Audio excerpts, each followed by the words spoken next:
Masih maraknya sampah impor masuk ke Indonesia membuat sejumlah pihak menawarkan solusi alternatif penanganannya.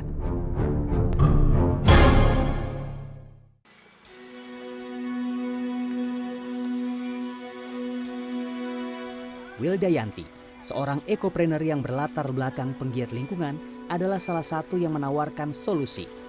Organisasi bisnis hijaunya menjadi rekanan perusahaan daur ulang kertas untuk mengelola residu sampah impor sisa industri.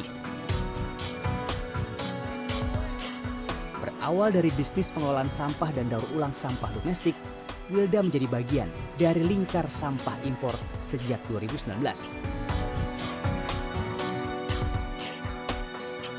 Salah satu lokasi yang menampung dan mengolah sampah impor yang dijalankan Wilda adalah Bank Sampah Benteng Kreasi di Bantang, Jawa Tengah. Yang saya juga dapat informasikan di tempat ini juga mengelola sampah impor. Ini seperti apa gambarannya, Mbak? Oh iya, jadi di sini kita kebetulan juga membantu industri untuk menyelesaikan masalah sampah dan limbah mereka yang non B3, itu dari industri yang kebetulan industri pop dan kertas. Nah, itu kita bantu kelola di sini. Oke, dan memang itu kebetulan sampah itu berasal dari luar negeri ya? Selama ini tidak ada yang mau kelola, tidak ada yang mau beli gitu, atau tidak ada yang bisa mengelolanya. Itu yang kita olah, langsung kita masukkan ke sistem pengelolaan melalui prosesnya melalui shredder. Ada yang kita jadikan RDF, ada yang kita jadikan briket gitu. Jadi, nah itu kemudian nanti setelah itu baru dibawa ke industri yang memakai energi terbarukan. Metode pengolahan sampah menjadi energi dan bahan baku energi telah menjadi kajian solusi permasalahan sampah di Indonesia. Namun, menurut peneliti Teknik Lingkungan Universitas Indonesia, Baskoro Lokahita, solusi ini merupakan sebuah diversifikasi solusi, bukan solusi utama. Jadi pertama kita perlu bedakan ya terkait waste to energy dan waste to fuel, di mana waste to energy itu kita mengolah sampah dan menghasilkan energi yang bisa langsung dimanfaatkan dalam bentuk listrik maupun thermal ya, panas. Nah, sedangkan waste to fuel kita mengolah sampah masuk untuk menjadi bahan sebuah produk yang nanti akan dibawa dimanfaatkan oleh sebuah industri yang mengkonversi energi. Nah, misalnya waste to fuel itu adalah produksi RDF ya. RDF itu dimanfaatkan oleh industri semen, industri tekstil sebagai bahan bakar boiler mereka.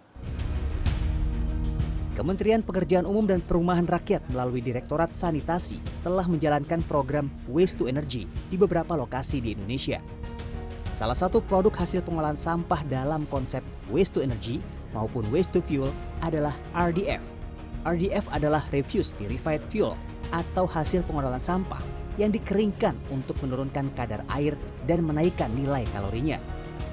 Sebelumnya, sampah dicacah terlebih dahulu untuk menyeragamkan ukurannya menjadi lebih kecil, antara 2 hingga 10 cm. RDF akan digunakan menjadi bahan bakar alternatif pengganti sumber energi fosil seperti batu bara. Diawali bahwa kebijakan penggunaan sumber bahan bakar yang alternatif, yang dulunya menggunakan batu bara, ya, mungkin di situ banyak karbon yang teremisi di situ, diganti dengan bahan bakar yang ramah lingkungan. Nah, ternyata memang yang sampah ini, menurut penelitian dari teman-teman SDM, ini bisa diolah menjadi bahan bakar yang lebih ramah lingkungan gitu. Ironisnya, program alternatif pengolahan sampah ini pun telah diintrusi oleh sampah impor.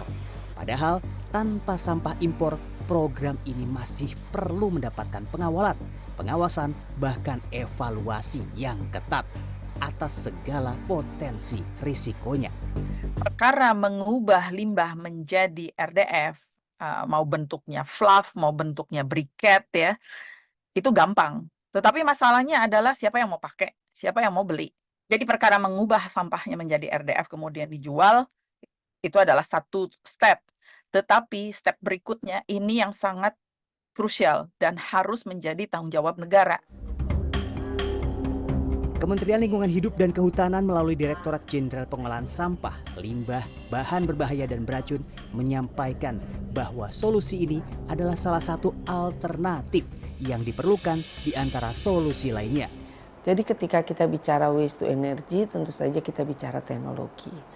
Dan teknologi itu bukan teknologi yang ecek-ecek ya, bukan teknologi yang hanya sekedar tungku bakar untuk membakar sampah. Tapi memang teknologi tinggi yang kemudian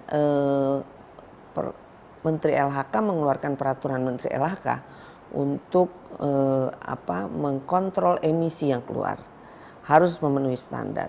Juga untuk mengkontrol fly ash dan bottom ash-nya.